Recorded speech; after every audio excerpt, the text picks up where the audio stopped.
Oke, halo anak-anak. Misal secara singkat aja akan membahas tentang teori kinetik gas ya. Jadi kita akan memahami tentang sifat-sifat atau karakter dari sifat gas. Gas karena apa? Karena gas tersebut kita tidak dapat melihat. Jadinya dideskripsikan bahwa sifat-sifat gas ideal ini seperti ini. Jadi kita akan memahami tentang bagaimana sifat-sifat gas ideal sih dalam kehidupan nyata. Oke. Kita akan masuk ke slide pertama, persamaan keadaan gas ideal.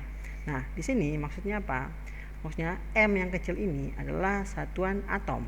Satuan atom ini berarti dalam kilogram per mol. Sedangkan M ini adalah satuan molekul untuk berat massa molekul. Berarti dia kilogram per K mol. Sedangkan untuk Na ini adalah bilangan Avogadro yang sudah ditetapkan. Ya, 6,022 kali 10 pangkat 23. Nah, ini hubungannya bisa dilihat. Tinggal dibalik-balik aja untuk massa. Terus berikutnya, nah, kita harus memahami tentang persamaan gas ideal. Jadi bisa dilihat di sini pernyataan bahwa jika suhu yang berada dalam bejana tertutup tidak bocor, dijaga tetap, tekanan gas berbanding terbalik dengan volumenya. Jadinya ini contoh piston dalam sebuah mesin. Nah, semakin ditekan, jadi P-nya semakin besar, maka volumenya akan semakin kecil. Ini volume.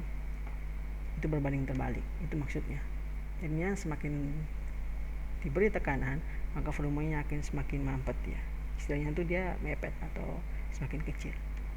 Jadi jika tekanan gas yang berada dalam volume bejana tertutup tidak bocor, dijaga tetap, volume gas sebanding dengan suhu mutlaknya. Dalam artian kalau suhunya bertambah, maka volumenya pun akan bertambah. Jadinya tuh dia akan bereaksi terhadap suhu. Jadi kalau gas kalau dipanaskan berarti otomatis dia akan berubah sesuai dengan temperaturnya. Nah, di sini kita akan membahas tentang hukum Boyle, hukum Charles, dan gabungan antara Boyle dan Gay-Lussac. Nah, di sini pernyataan hukum Boyle adalah PV itu adalah tetap atau konstan, yang artinya adalah P kali V1 sama dengan P2 kali V2. Tekanan masuk sama tekanan ke luar. Nah, berikutnya untuk Charles Gay-Lussac, V per T sama dengan tetap, yang artinya V1 per T1 sama dengan V2 per T2, atau bisa dibalik V1 per V2 sama dengan T1 per T2. Nah, berikutnya gabungannya di sini PV per T sama dengan konstan, maka P1 kali V1 per T1 sama dengan P2 kali V2 per T2, atau bisa dibalik jadinya P1 kali V1 per P2 kali V2 sama dengan T1 per T2. P ini tekanan, V ini adalah volume bukan kecepatan, dan T ini adalah suhu. Ingat ya, untuk rumus yang seperti ini akan disesuaikan berdasarkan jenis soalnya. Jadi tidak harus berpatokan pada rumus ini, kita sesuaikan dengan jenis soalnya saja. Oke, berikutnya persamaan keadaan gas ideal. Jadi rumus dasarnya untuk gas ideal itu adalah ini. PV sama dengan N kali R kali T. Di sini P adalah tekanan, V ini adalah volume, N ini adalah jumlah mol, R ini adalah tetapan gas, dan T ini adalah suhu. Nah, kalau dihubungkan dengan persamaan gas ideal untuk massa jenis, jadi ada hubungannya dengan massa jenisnya, maka bisa juga rumus yang di atas dipakai juga rumus yang ini. PV sama dengan N kali K kali T, di mana P ini adalah tekanan, V ini adalah volume, N ini adalah jumlah mol, dan K ini adalah tetapan Boltzmann. Di sini 1,38 kali 10 pangkat minus 23 joule kilo pangkat minus 1 joule Kelvin ya, ini ya, joule Kelvin, dan T ini adalah suhu. Jadi bisa gunakan rumus yang di sini atau rumus yang ini. Bisa dua, tergantung kondisi. Kalau jika diketahuinya N dan R, maka bisa gunakan rumus ini. Dan kalau jika diketahui N dan K, gunakan rumus ini. Yang ini apa? Ini adalah rumus turunannya. Kenapa sampai bisa dipakai atau menggunakan rumus PV sama dengan N kali K kali T. Oke. Next, aplikasi gas ideal pada pernapasan. Nah, seperti ini ya. Jadi saat Anda menarik nafas, rusuk Anda mengembang. Saat Anda menghembuskan nafas, rusuk Anda akan mengecil. Nah, pada musim dingin Anda dapat melihat nafas Anda menjadi titik-titik air di udara. Jadinya inilah bagaimana gas ideal dalam sebuah pernapasan. Ini aplikasinya ya. Jadi yang masuk, terus saat yang keluar. Ini pemahamannya. Nah, ini yang harus dipahami tentang ciri-ciri dari gas ideal. Pertama, ini contoh sebagai sebuah wadah dan ada gasnya dalam situ, dan gas ini adalah terdiri dari molekul-molekul kecil. Nah, gas terdiri dari molekul-molekul yang sangat banyak dan jarak misah antara molekul jauh lebih besar daripada ukurannya. Nah, ini ukurannya, ini jarak misahnya. Ukurannya sangat jauh. Dan mereka jaraknya lumayan jauh ya. Bukan musuhan ya. Tapi memang kondisinya mereka harus jauh gitu. Oke, yang kedua, molekul-molekul memenuhi hukum gerak Newton, tetapi secara keseluruhan mereka bergerak lurus secara acak dengan kecepatan tetap. Jadi gerak Newton. Kenapa? Karena memang hukum Newton adalah dia ada gerak dan ada pergerakan di situ. Jadi mereka terus bergerak lurus dan beraturan dengan kecepatan yang tetap. Jadi tidak ini ya. Terus berikutnya, molekul-molekul mengalami tumbukan lenting sempurna atau sama lain dan dengan dinding wadahnya. Lenting sempurna dalam artian itu dia lentingnya sempurna. Nih, bentuknya langsung lurus gini, gak ada yang ngombang-ambing gini enggak.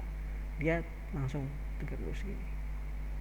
Lenting sempurna. Kalau dia ada bersentuhan gini langsung lenting sempurna. Bersentuhan langsung lenting sempurna. Lenting langsung gini. Jadi dia enggak gini enggak. Oke, berikutnya, gaya-gaya antar molekul dapat diabaikan kecuali selama satu tumbukan yang berlangsung sangat singkat. Nah, karena dia sangat singkat, maka gaya-gaya antar molekul dapat diabaikan. Jadi sangat cepat ya. Dia pergerakannya di sini sangat cepat. Gas yang dipertimbangkan adalah suatu zat tunggal sehingga semua molekul adalah identik. Jadinya tuh gasnya jenisnya yang satu aja, satu unsur ya, bukan gabungan dari dua gas ya. Itu berbeda lagi. Dan di sini diasumsikan adalah selama itu satu gas. Oke, masih gas dalam tertutup. Nah, di sini ada rumus turunannya, bisa lewatkan saja. Ya, bisa lewatkan dulu. Kita masuk ke energi kinetik rata-rata. Jadi, untuk perhitungan untuk molekul gas, energi rata-ratanya adalah ini. EK sama dengan 3/2 K kali T. Ya, di sini Mister tidak menjelaskan rumus turunannya ya. Kalian bisa lihat dari sini aja, biar tidak terlalu banyak. Oke, next. Untuk kelajuan efektif gas. Nah, kelajuan efektif gas di sini kita bisa lihat bahwa untuk kelajuan pangkat efektif gas bisa gunakan rumus ini F2 rata-rata. Bisa gunakan di sini F1 N1 kali V1 pangkat 2 plus N2 kali F2 pangkat 2 plus dan seterusnya bergantung jumlah per N1 plus N2 dan seterusnya. Jadi kita bisa gunakan rumus yang ini. Delta NI kali VI pangkat 2 per N. Ini kalau efektif gas pangkat 2 ya, ingat pangkat 2. Nah, berikutnya adalah kita akan memahami tentang bagaimana kelajuan efektif. Nah, kelajuan efektif juga kita bisa gunakan lewat sini, kelajuan efektifnya. Akar dari kecepatan efektif pangkat 2. Kelajuan efektif pangkat 2. Bisa gunakan ini. Nah, hubungannya gimana? Nah, hubungan kelajuan efektif gas dengan suhu mutlak. Maka kita bisa gunakan rumus yang ini untuk kelajuan efektif. VRMS sama dengan akar dari 3kT per M atau massa. Ingat massa molekulnya ya. Nah, tergantung soal. Perbandingan kelajuan efektif berbagai gas. Nah, di sini juga kelajuan efektifnya kita bisa gunakan VRMS sama dengan akar dari 3RT per M atau jumlah molekulnya. Tergantung soal, sudah bisa bilang sebelumnya, tergantung soal ya. Kalau kita menggunakan yang mana. Ini contoh soalnya bisa dilihat. Nah, kelajuan efektif dengan daya data tekanan. Nah, kalau tekanan berarti kita gunakan rumus yang ini. VRMS sama dengan akar dari 3P per massa jenis atau rho.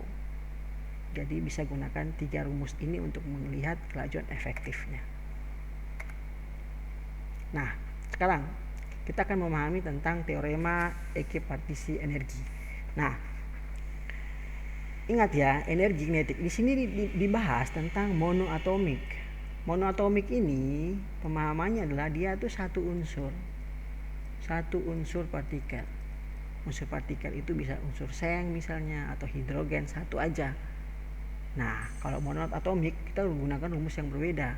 Sedangkan untuk yang jenis yang lain di atomik itu pemahamannya berbeda lagi. Kalau monoatomik, energi kinetik sama dengan F kali setengah kali KT. Ini adalah rumus turunannya sampai bisa mendapatkan ini 3/2 KT. Nah, untuk monoatomik untuk F derajat kebebasannya itu tuh F kebebasannya adalah nilainya 3. Untuk monoatomik itu sudah jadi dasar ilmunya. Jadinya kalau seandainya monoatomik itu dia akan bergerak secara translasi. Jadi ada nilai X, ada nilai Y, dan ada nilai Z. Nah, dia akan bergerak secara translasi aja, garis lurus aja dia. Dia tidak bergerak dengan kondisi yang lain lagi, cuma garis lurus aja. Nah, itu yang disebut dengan monoatomik. Makanya rumusnya adalah 3/2 kali KT. Sedangkan untuk molekul gas diatomik pemahamannya berbeda. Nah, bisa dilihat dari sini. Dia bukan hanya bergerak lurus ke arah X, Z, Y, tapi dia juga bergerak secara berotasi, translasi, dan dia berotasi. Ini untuk diatomik. Ada lagi yang namanya poliatomik. Nah, poliatomik itu nih, tapi memiliki 7. Nah, gas diatomik dapat memiliki sampai 7 derajat kebebasan. Sampai 7. Jadi tadi 3, ada 3, 5, 7. Nah, untuk diatomik dia sampai 7. Gas yang memiliki lebih dari 2 atom atau poliatomik memiliki derajat kebebasan yang lebih banyak dan getarannya juga lebih kompleks. Jadi, dia mengalami getaran atau vibrasi. Dia nggak cuma lurus, nggak cuma muter, tapi dia mengalami vibrasi. Itu untuk diatomik. Nah, untuk diatomik kita hanya sampai 5. Jadinya menggunakan 5/2 KT. Poliatomik tidak dibahas ya di sini. Oke, energi dalam. Seperti dibilang sebelumnya, untuk energi dalam rumusnya kalian bisa gunakan rumus ini. Ini rumus turunannya. Maka kalian gunakan rumus yang ini. Monoatomik 3/2 kali N kali R kali T. Ingat 3 dari mana? 3 ini adalah dari dari derajat kebebasan. Sedangkan F5 ini derajat kebebasannya adalah 5/2 NR kali T. Ini kalau diatomik. Kalau poliatomik 7/2.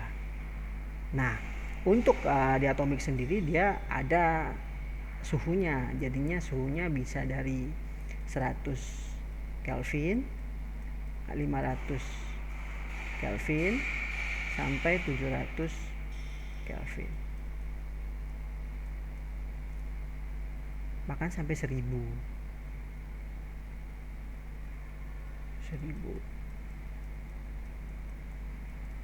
Kalau udah poliatomik berarti dia udah lebih dari 1000 Kelvin.